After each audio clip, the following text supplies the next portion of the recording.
So let's get started. This is a disclaimer that the legal team enforces us to put on any roadmap presentation. Okay, so WAF Gateway features that we recently introduced are divided into 3 buckets. One of them is product enhancements, and I will have a slide on each one of them. Eyal, I just want to point out I'm not seeing your screen. You're not seeing my screen now? No.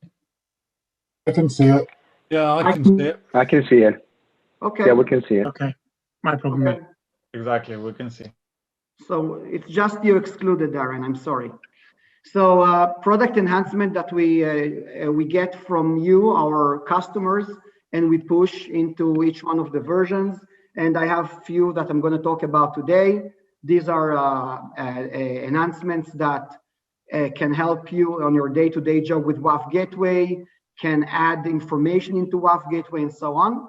Second, around security. Of course, this is the bread and butter of WAF Gateway, and I will touch those as well. And coverage. We're extending the WAF Gateway coverage and the environments we support with every version that we release, and I will talk about that as well. These are just examples of features in each one of these buckets that we introduced this year. First one is the next generation reverse proxy. We used to have the KRP, the kernel reverse proxy, and a year ago, we released the new generation reverse proxy, or the next generation reverse proxy. It is part of our strategy of moving from the kernel into the user space and therefore supporting OpenSSL. So if up until now we supported some ciphers, a lot of ciphers, but not all the ciphers and not all the advanced ciphers, now when moving to NGRP, we support all the advanced ciphers by using OpenSSL. This feature already exists as of version 13.6, but in 13.6, you can still choose between KRP and NGRP. But as of version 14.1, this has replaced KRP, and the reverse proxy is only with the next generation reverse proxy. So this is the first feature I wanted to introduce. Next one is reputation intelligence. We added the ability to launch the reputation intelligence from WAF Gateway. Reputation intelligence is part of the functionality that we give in attack analytics. You need to either be licensed for attack analytics or threat radar, or be on the Flex, one of the Flex packages, and then you can launch it. And when you launch it, you get all the information that Imperva has on a specific IP and can get input on that IP and what you need to do with that. And I will have a demo shortly. In the future, we also want to add the ability to automate the process of blocking an IP from IP reputation into WAF Gateway. So Darren, if I can switch now to you, I'll stop sharing and you can share the demo about reputation intelligence, okay? Darren? Yeah, I'm just about to share.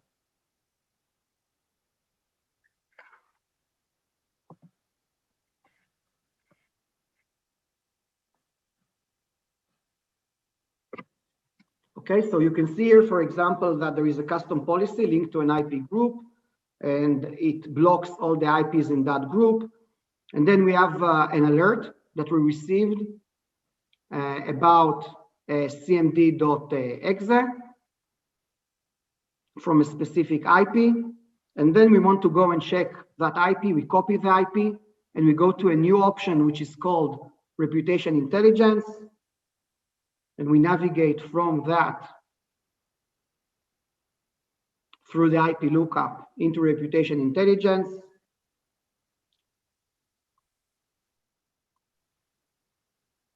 And then you can see all the information that we have on that IP and investigate it. This is an example of a very bad IP that should be blocked. So we go back to WAF Gateway and we go to the global object that contains all the IPs that we block and just add that IP. And from now on, that IP will be blocked in WAF Gateway. Okay. So I'm going to take control back. You can stop sharing. So basically, this functionality exists as of version 14.1.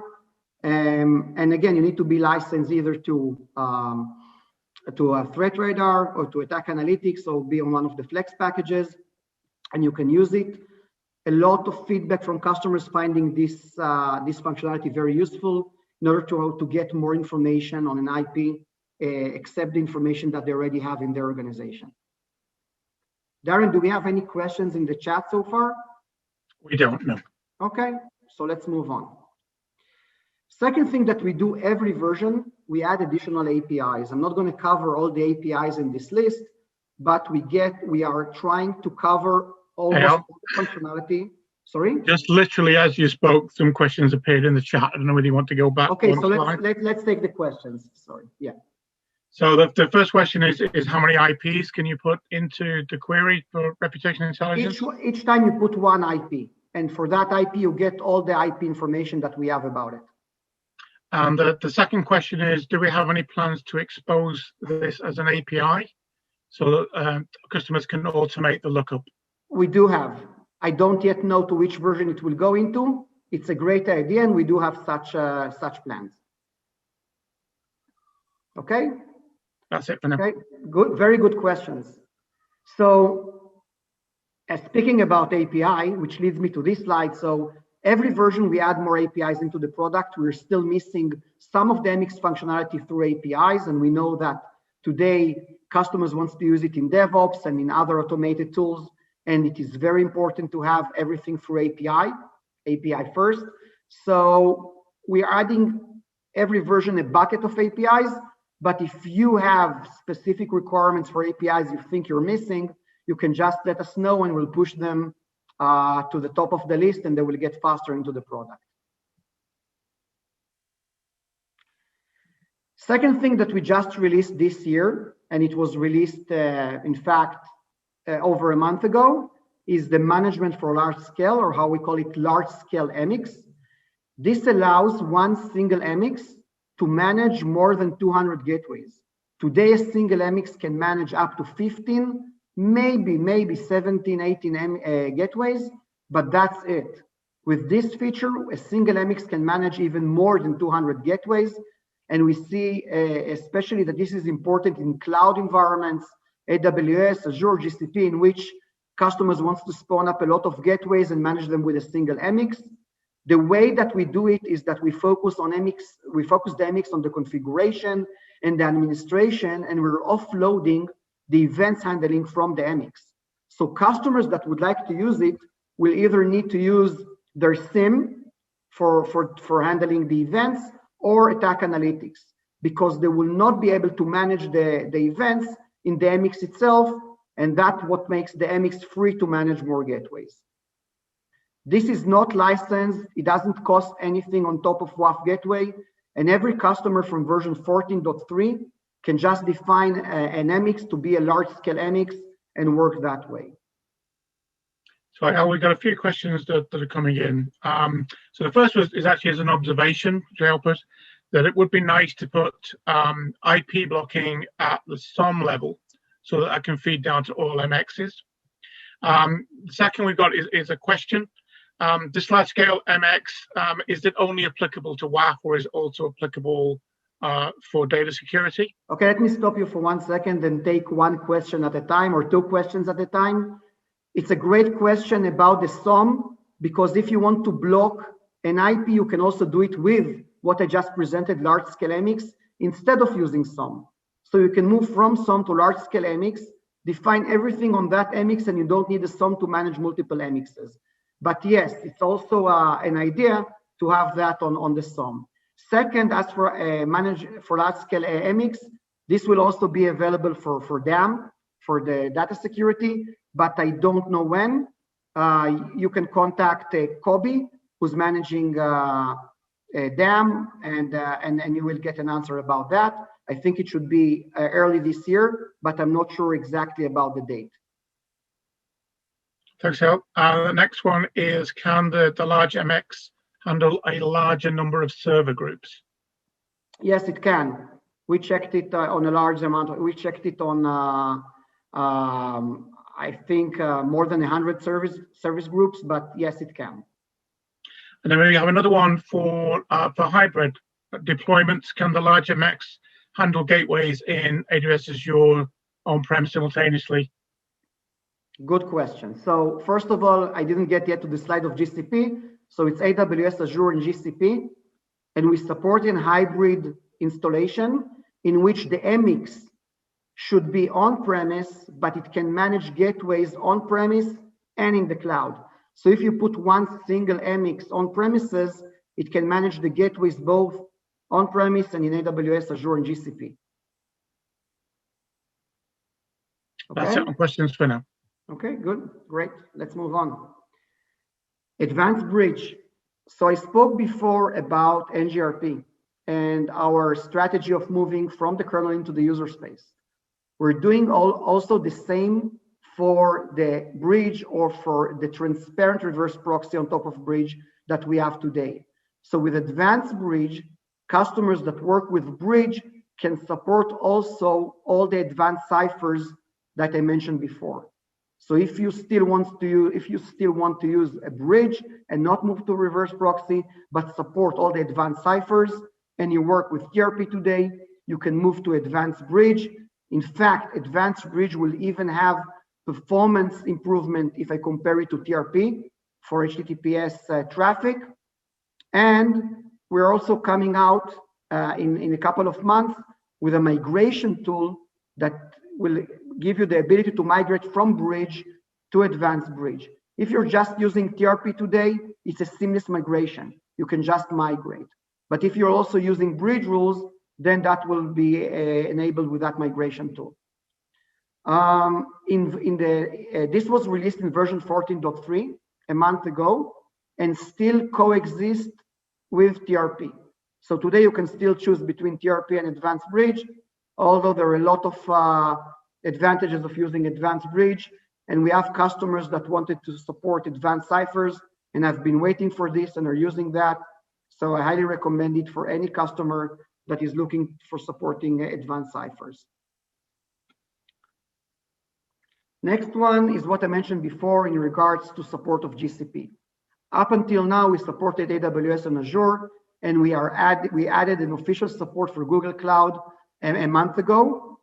We're going to be on the marketplace of Google in about a couple of months, but it is already available today.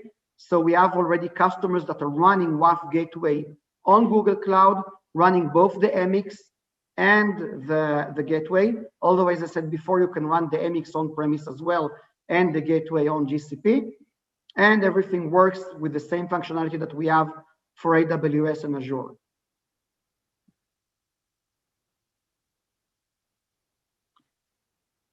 Next thing I want to talk about is the health monitoring.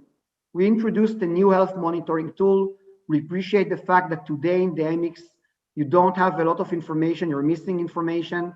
So we have a new tool. It's called the health monitoring tool. It collects information from the gateway, the MX, and it collects a lot of counters. The information then can be output into New Relic, if you have New Relic, or to SIM, and it does that for JSON format. Or you can use the information that is collected with Grafana dashboard, which is an open source. You see a screenshot here, and I also show a demo with Grafana, but you can also use the Grafana and see all the information there. Currently, this is an external tool, so it supports almost every version that we have with WAF Gateway, and you can just go to the link of GitHub, and you have all the instructions, how you install it, and you can get it up and running in a matter of minutes, and you can start investigating or looking at the performance data in the tool itself. So before we have questions on this, let's switch to Darren, and we'll show a demo how this tool looks like and how it works.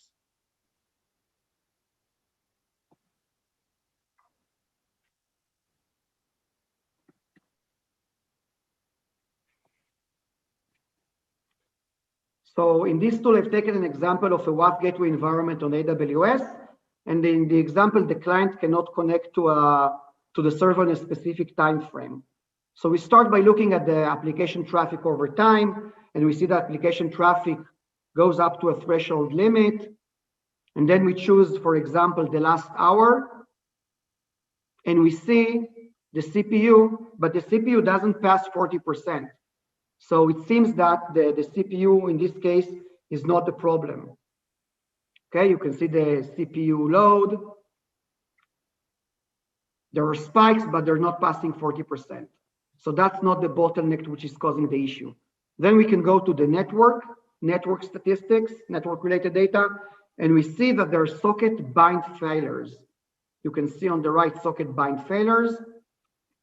And then along with that, we see high connections per second. So when we look at that, and we also look at the socket in use on the left, we can see that at 10:47, it seems that there was a spike. And all this simplifies that there are too many connections in the gateway, and therefore the solution would be just to scale out. So this pinpoints to the problem, which is not the CPU, but the connections and a problem opening new connections. So this is just a demonstration of one use case in which the tool can be used. There are a lot of examples. We already have customers using it. It's available now. It has been available for over 5 months. You can just go and install it. Some customers already send us some requirements for even counters they're missing, and we'll add them into the product.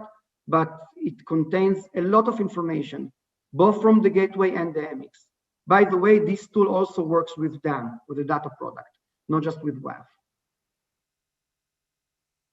Darren, do we have any questions? Just the one is asking whether the monitoring exposes the request size. I don't remember if we have the request size there. I think not, but I need to check and get back to the person that asked that. I see we have more questions coming in.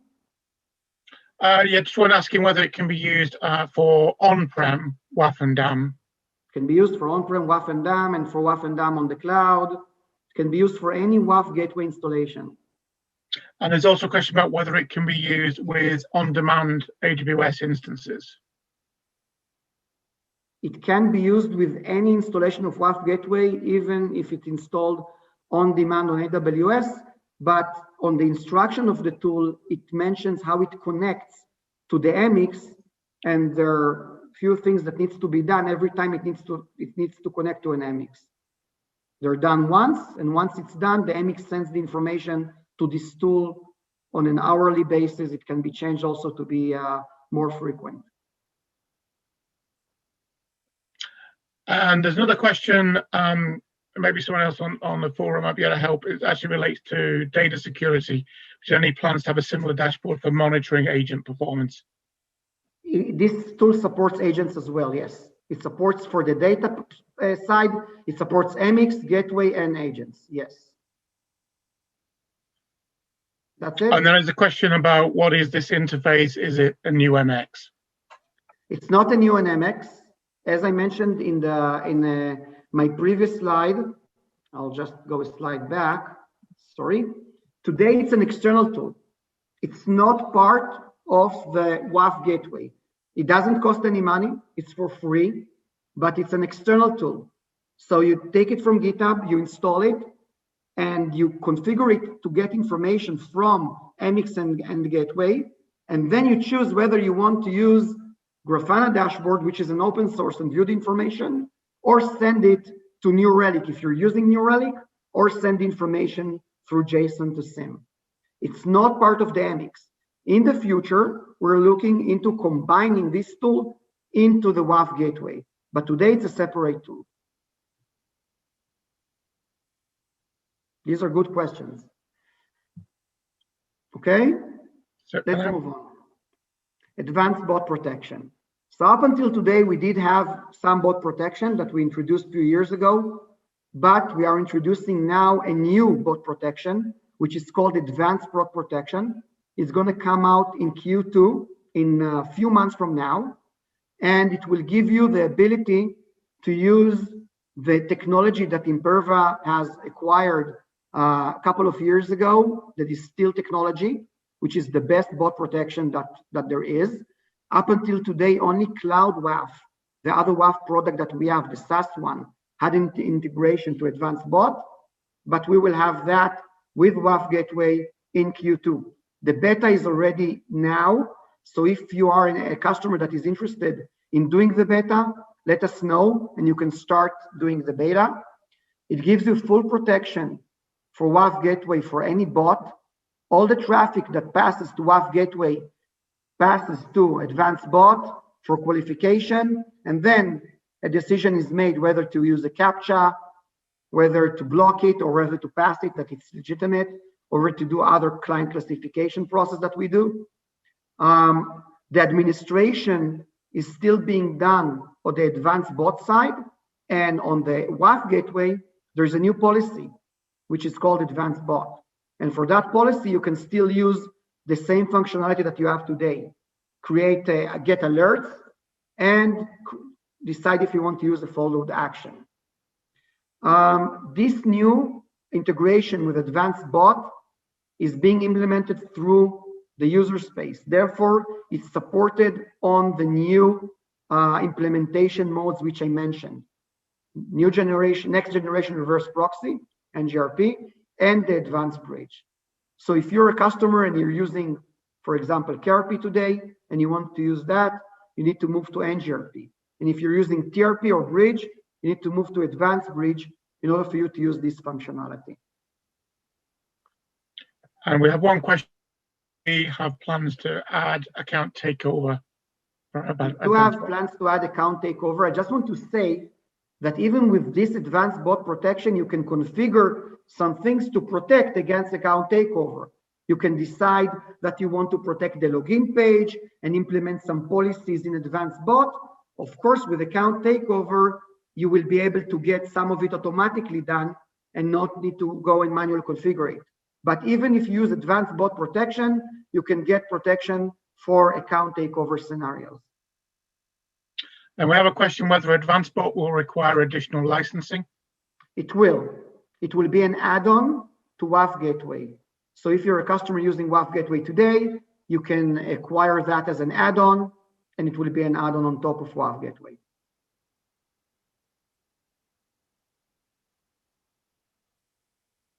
And then there's a final question. Are you planning on allowing advanced bot protection in traditional modes like transparent bridge?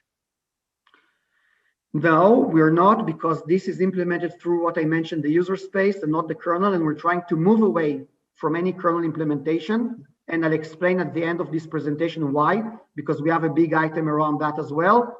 But if you're using TRP today, transparent reverse proxy, there is no reason why you shouldn't upgrade to advanced bot to advanced bridge, and then you can use this. Advanced bridge is enabled as of version 14.3, and this will be in version 14.4 in a few months from now, and you can use that. And then a question is does this advanced bot replace the bot protection within Threat Radar?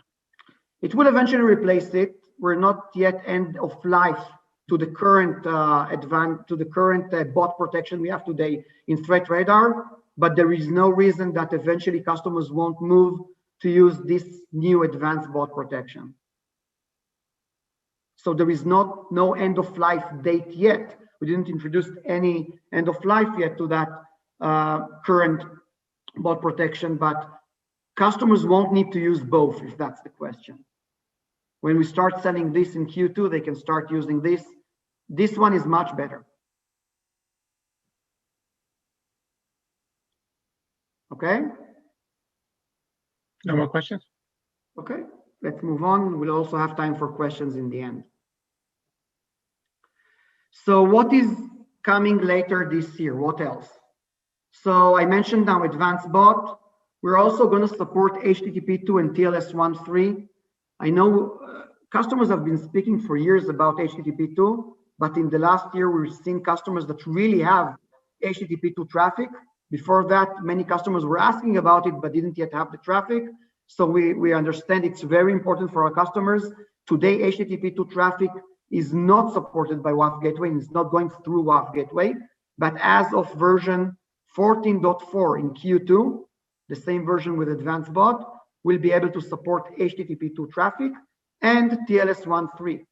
Customers are starting to use TLS 1.3 for performance improvements for security. It's going to be supported in Q2 in version 14.4 this year in few months. Second thing is a big version coming out in Q3. Now you see Q2, Q3, we're going to move to a quarterly cadence. Up until now, we released a big version every 6 months, but as of version 14.4 in Q2, we're going to move to release a version every quarter. We want to push the value, the features to our customers faster. In the version in Q3, we plan to release a first version of a load balancer that will reside between WAF Gateway and the web server, and you can use that as a load balancer. It will be an MVP version, a first version, and it will contain some capabilities. We also plan to have the client certificate support for TRP and advanced bridge. Up until now, it was only for reverse proxy.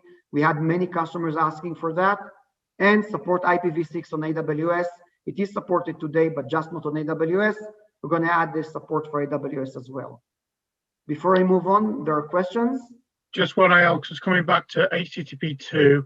The question is, the RFC for HTTP2 contains a much stronger cipher set. Assume with our support for HTTP2, we'll also be supporting that cipher set. Yes, it will. But you may need to use our new, advanced bridge or NGRP, our new implementation methods. But you're right, HTTP2 doesn't allow any weak ciphers anymore. It supports only the strong ones. Okay, and then at the end of this year, and this is when I mentioned I will talk why we're moving to the user space. First of all, I want to start with the one on the coverage, with the one on the Dockers. So WAF Gateway on Docker. Up until now, we did not have any option to run WAF Gateway on Docker. Main reason was that we were running on the kernel side, and kernel cannot run in Docker. Now that we're moving into the user space, we're looking into having the first version of WAF Gateway in Q4 that can run both the MX and the gateway on Docker. So if you have a cloud native environment and you want to put WAF Gateway in a Docker and manage it with Kubernetes, for example, you will be able to do so as of Q4 this year. And we had many customers asking for that, and I know this is a big thing. We're also going to add some header rewrite capabilities into our reverse proxy. Today, it is very limited. And we're going to add some information around policy tuning. Just as an example, we have customers that are running regex, but the regex is written not in the best way, which is impacting performance, and they don't know. The policy tuning can point them to the problem, can explain to them what is the problem, and they can tune that and get better performance. So all of these features that you see here are planned to come out this year. We have a lot of value, a lot of features coming to you in 2021, and we are moving to release the version every quarter to get it faster to you. So it will be version 14.4, 14.5, and then 14.6. Any questions up until now? Nothing new. Okay. I just want to mention one more thing. It's not new, but I want to mention it still. Threat Radar still brings a big value into WAF Gateway. I got some statistics for our managed services that manage hundreds of customers, and they gave me an example when they look at the last 24 hours of top violations. You can see here that around 45% out of the blocked events came because of the Threat Radar feed. Threat Radar has a lot of valuable feed into WAF Gateway, which can prevent more attacks and also make the false positives better in conjunction with other policies. And we are also now moving, we are also changing to use more information from Cloud WAF and Threat Radar as well. So WAF Gateway will get also information that we see on Cloud WAF. So for customers using Threat Radar, this is a huge value in WAF Gateway. We're also planning on having a new package deal for WAF Gateway to include Threat Radar in it as of February this year. And I really encourage you, if you're not using Threat Radar today, to use it because it brings a lot of value. With this, I conclude the roadmap presentation, and now we still have time for more questions.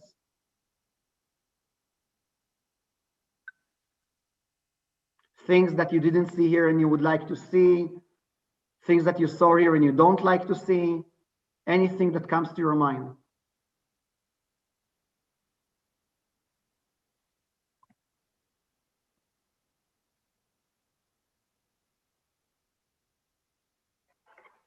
So we have one say, can you explain more about the difference between advanced bridge and transparent reverse proxy?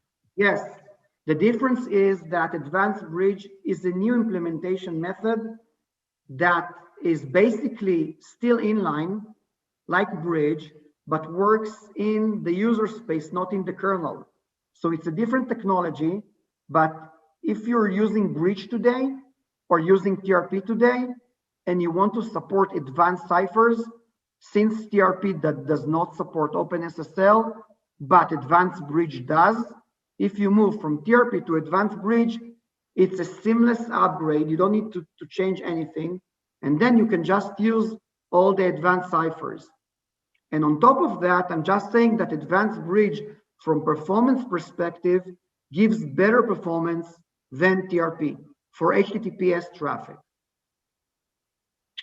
And do we have any plans to enhance the support for WAF Gateway within SOM? Because we're investing a lot in the large-scale MX and the ability for a single MX to manage more than 200 gateways, we currently don't see a need to invest in SOM. But if there would be any special need, then we can consider it. But currently, we don't have any feature planned for SOM this year.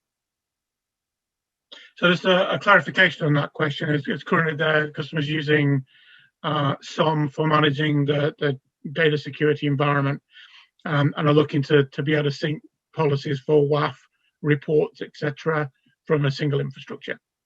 Okay, I understand. So that's something we'll have to look into. I don't have an answer for that. Also got a question about whether we have any plans for WAF Gateway integrating with JSONA. That's a great question, and we do. We do have plans to integrate WAF Gateway with JSONAR and to have a dashboard that will show information from JSONAR and to send information of events or other kind of things that are audit events from WAF Gateway into JSONAR. This is on our roadmap. It's not yet mentioned here because I don't yet know the time in which it's going to be released, but there's certainly plans to do that. And will the new quarterly release cycle have any bearing on the frequency of the long-term support releases? Currently, no. Currently, it's the same. Thing that we did up until now, that you get a few years of full support and then limited support. However, version 12 support is going to end in February, in less than a month from now. It's an old version. Version 13 is still LTS, is going to be supported. And version 14, the new version, is still not an LTS. And it will become an LTS by the end of this year. And from then, we'll give the support that I mentioned. In terms of health monitoring, is it possible to send data into AWS CloudWatch? I don't know of any out-of-the-box integration for that. If it can get JSON format and input it, then I assume yes, like New Relic, but I never tested it. I need to look into that. And just a clarification, presumably with Advanced Bridge, there will be no reason to continue to use transparent reverse proxy. For the long run, yes, but there is a big difference today, and that's why we're not still changing that. TRP today can get traffic that is clear traffic and HTTPS traffic. And the clear will go through bridge and the HTTPS will go through the TRP component. With advanced bridge, it's not the same today. Everything will go through the advanced bridge at the same time. So if today a customer is using TRP, but 70% of his traffic is clear and 30% it's a mix, and 30% is HTTPS, the performance will be better with TRP today. If it's just HTTPS, it will be better with advanced bridge. That's the only reason that today we're not stopping the support for TRP. But moving along this year, when we're going to solve that with advanced bridge as well, then there will be no reason to use TRP anymore. So just for customers that have a mix of traffic using TRP today, it might be worthwhile for them to stay with TRP for performance perspective if they don't need the advanced ciphers. If they do need advanced ciphers, they need to use advanced bridge. Well, with reference to the large-scale MX, we talked about there being more server groups available. Do we know what that limit is? Does it go beyond the current server group limit? I don't know. I need to check that. Quick question for you, Eyal. If a customer or a partner has an idea after the webinar around a feature maybe they would like to see, what would be the kind of best practice there in order to get that information to you? They're more than welcome to approach me directly, send me an email, and I will be happy to answer them.